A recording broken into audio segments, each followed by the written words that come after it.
Well, Ahmad al-Mahdi al-Faqi's trial begins today at the ICC in The Hague, a trial deemed as a first of its kind at the International Court. Well, first because it is the first time the court is prosecuting an individual for crimes of destroying cultural heritage. Secondly, the defendant, Ahmad al-Mahdi, said that he's going to do a guilty plea.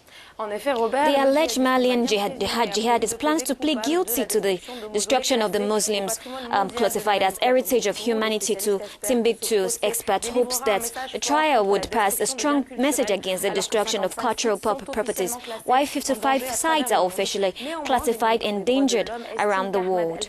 Mahdi devrait également être poursuivi pour crimes de guerre, y compris viol et esclavage sexuel.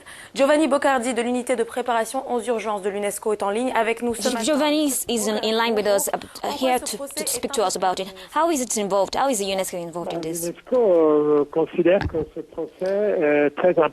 UNESCO considers this process as important.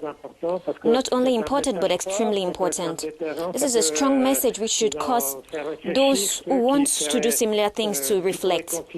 Also, it is a way to render justice to the victims of destructions. Those whose heritage was destroyed have a great desire to see the justice reign, because there is no peace without justice.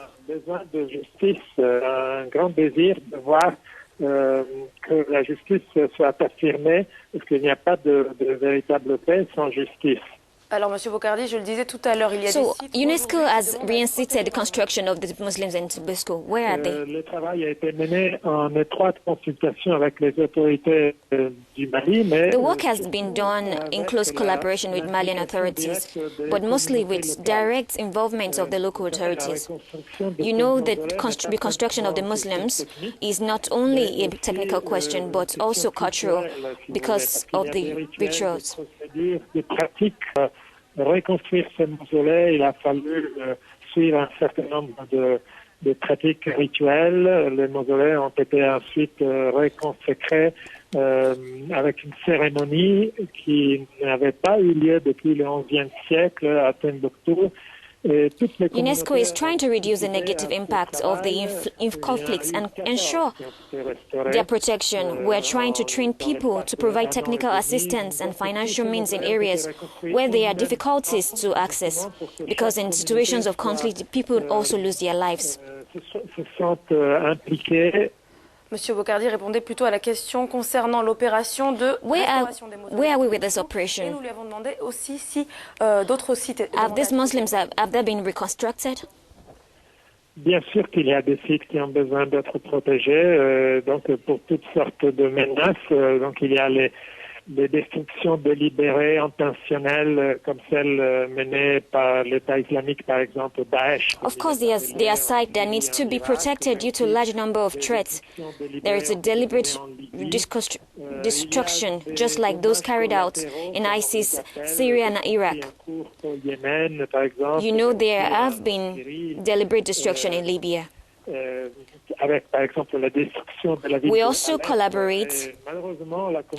We also have collateral damages as known in ongoing conflicts like in Yemen, Syria, for instance, like in Aleppo. Unfortunately, the international community has limited means for intervention. UNESCO is trying to reduce the negative impacts of the conflicts and ensure their protection. We are trying to train people to provide technical assistance. Ils ont protégé les patrimoines, bien sûr, ce n'est pas la première priorité. That was Giovanni Boccardi, works with UNESCO, and was talking to us from Paris, France.